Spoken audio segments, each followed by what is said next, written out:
Hello mga kamangyan. Ito yung aking ginagawa. Nagkaano ng mga halaman.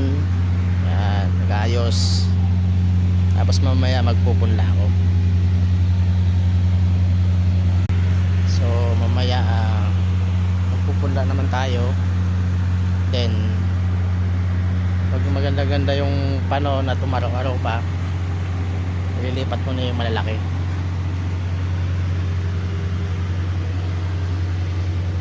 Tanim din kami saging. Yan. Ito ang trabaho namin dito sa bilang landscaping ng hotel. Yan.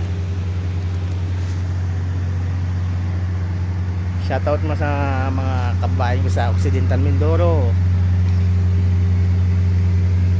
Yung mga nangangarap mag-abroad. Masarap na mahirap pero okay lang.